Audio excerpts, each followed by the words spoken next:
Buenos días, buenas tardes. Les habla Danilo Antón.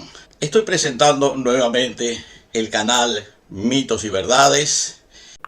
Y en este caso compartiendo un video titulado El gran desierto de Sahara y los pueblos que lo habitan.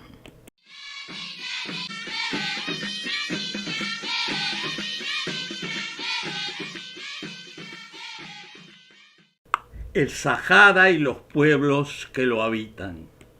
Sahara es una palabra árabe que quiere decir desierto. Este sustantivo es ilustrativo de las características de esta región del centro-norte del continente africano.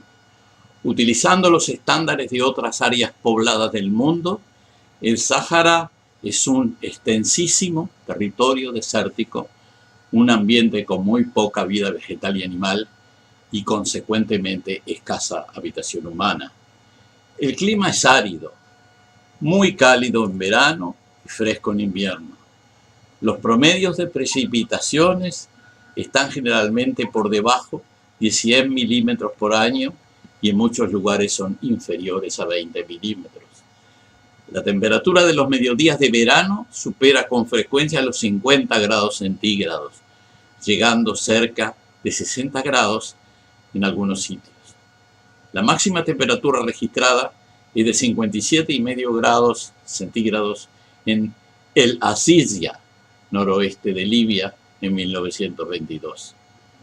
En la franja meridional del Sahara, el clima es cálido y seco, continental con fuertes contrastes térmicos. La temperatura media de la ciudad subsahariana de Timbuktu es 29 grados. Los promedios de esta ciudad máximos son de 42 grados en verano, mayo y junio, y la máxima absoluta registrada fue de 48 grados. Tiene una pluviosidad media de 183 milímetros. Otra ciudad, Agadez, centro poblado del Sahara meridional, la temperatura media es 28 grados centígrados y sus promedios de máximas en verano son 41 grados. Las mínimas promediales en invierno descienden a 12 grados y las mínimas absolutas se acercan a cero. El promedio anual de las precipitaciones es 114 milímetros. En sus 9 millones de kilómetros cuadrados, la población sahariana es inferior a 1 millón de habitantes. Estos se concentran sobre todo en una docena de centros urbanos importantes, algunos de ellos relacionados con explotaciones mineras y petroleras y un número algo mayor de oasis con ocupación permanente. Se crían vacunos.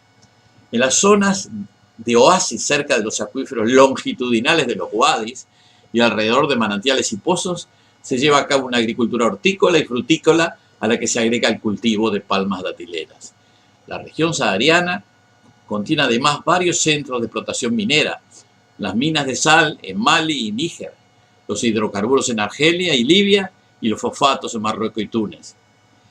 Antes de la expansión europea en la costa del Golfo de Guinea, el comercio entre los países mediterráneos y África subsahariana se realizaba a través de rutas comerciales que atravesaban el desierto desde las estepas del Sahel y las sabanas del Sudán en el sur hasta la región marroquí. Las caravanas que marchaban hacia el norte, provenientes de Guinea, transportaban marfil, oro y sobre todo esclavos. Se considera que entre los siglos X y XVIII se trasladaron 6 o 7 mil esclavos anualmente desde el sur hasta los países mediterráneos. En total, se estima que unos 9 o 10 millones de esclavos fueron llevados cruzando el Sahara hasta las poblaciones de Sijilmasa y Ifriqiya en Marruecos. Las caravanas retornaban al sur con productos industrializados europeos como telas y herramientas.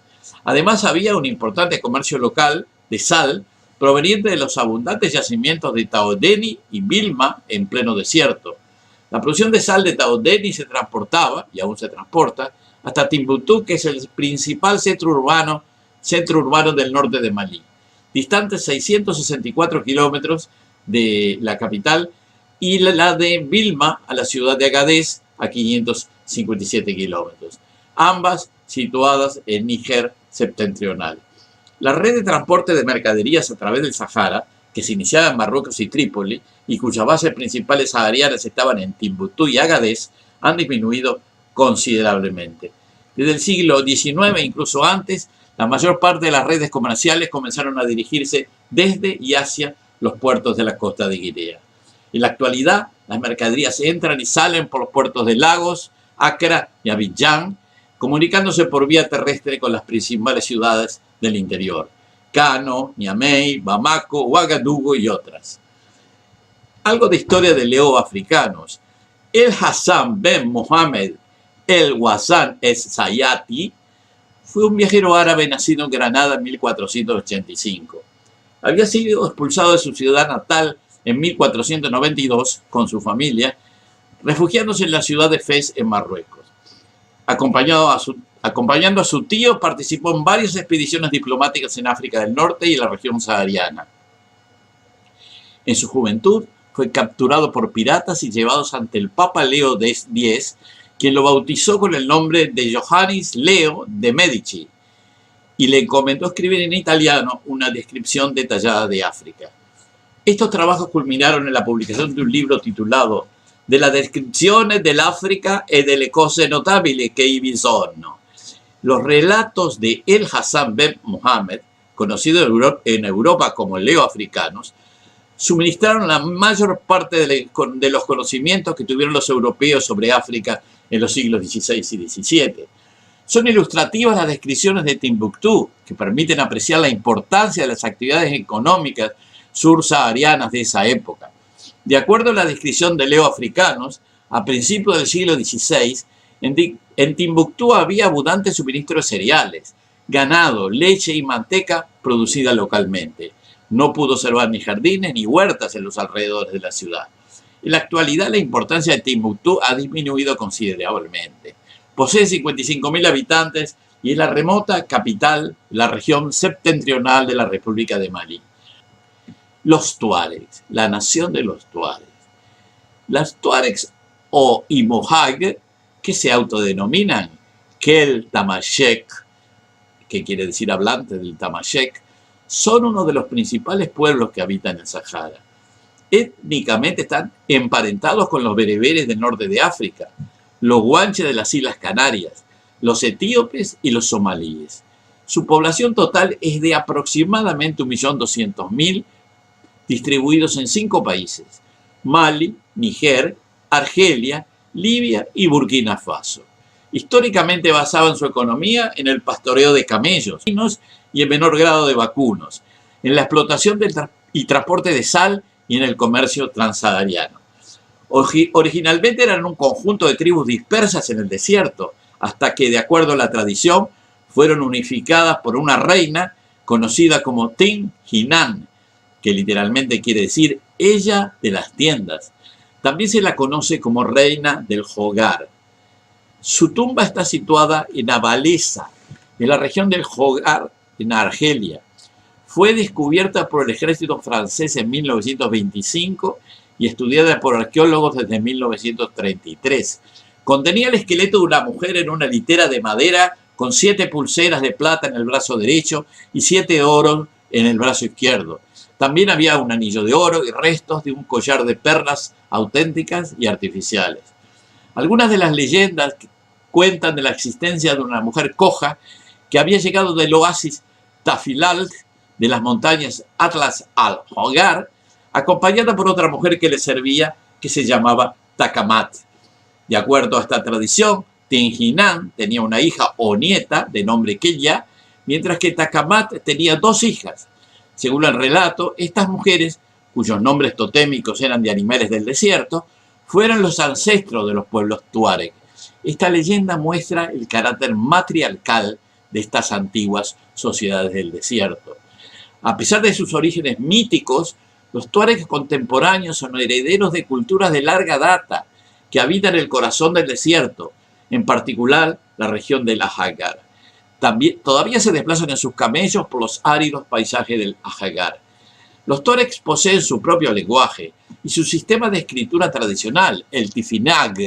Este alfabeto es utilizado por los tuaregs y otros pueblos bereberes de Marruecos, Argelia, Túnez y Libia, y probablemente deriva del script bereber antiguo, que a su vez se origina de las escrituras púnicas, o sea, fenicias.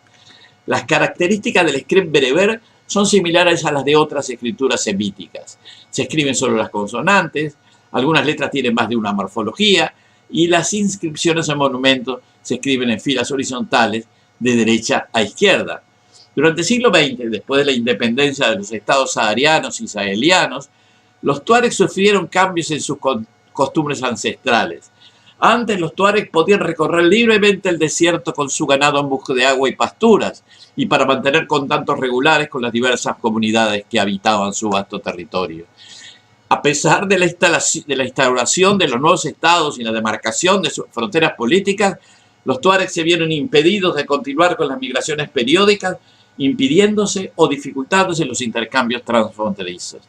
Debido a sus antecedentes históricos, la situación política actual de los tuaregs en Mali y Níger es compleja. En otros tiempos los tuaregs fueron participantes activos en el tráfico de esclavos. En la actualidad el balance de poder de África subsahariana se trasladó hacia el sur. La memoria histórica que consideraban a los tuaregs como traficantes de esclavos se ha conservado en los grupos étnicos del sur, Bambara, Songhai y Bantúes.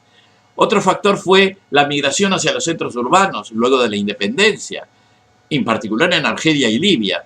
Las razones fueron varias: sequía, disminución del plantel animal, represión en Adrar y Foras en 1962 e intento de golpe de Estado en Níger en 1967. A ello se agregó una intensa hambruna que tuvo lugar en la década de 1980 y que llevó a acentuar la migración de refugiados de las zonas afectadas. A partir de 1989 se multiplicó la represión. Se desarrollaron movimientos tuaregs de resistencia armada con una rebelión general en 1990 en Níger y Mali. En Níger, o Niger, se conoce este alzamiento como la tercera rebelión tuareg debido a las anteriores rebeliones de Ag Mohamed Ouad, de Guida Kaoser en las montañas Aïr en 1914 y la revuelta Ikaskazan en 1911, que volvió a estallar en Mali en 1916. En Mali, la rebelión comenzó con un ataque a los edificios gubernamentales en la ciudad de Gao. El ejército de Mali reprimió a los rebeldes, dando lugar a un levantamiento de la población tuareg. El conflicto terminó en 1992, cuando se formó un nuevo gobierno. Se otorgaron reparaciones a las víctimas, se creó una nueva región autónoma, la región Kidal, y se concedió mayor representación tuareg en el ejército. 2 años más tarde, nuevamente algunos grupos tuareg atacaron Gao, provocando mayores represalias del ejército de Mali. La guerra civil terminó en 1995, cuando ambas partes negociaron un tratado de paz que mantuvo la región en calma por algunos años. En los últimos años se reconstituyeron las fuerzas independentistas tuareg en Mali y a principios del 2012 pudieron tomar la ciudad de Timbuktu y Gao, declarando la independencia de un nuevo estado tuareg, la República de Azawad, cuya estabilidad política fue muy limitada y que fue finalmente eliminada por el ejército, por las fuerzas militares francesas en colaboración con el gobierno de Mali. Desde entonces, la situación en Mali continúa siendo bastante compleja, con una inquietud generalizada de las poblaciones tuaregs en el norte y un control moderado, incluso inexistente, del gobierno de Mali en todo su territorio. Con este video terminamos la presentación de un capítulo del libro Crónicas de la Peripecia Humana. Continuaremos presentando nuevos capítulos en los siguientes videos.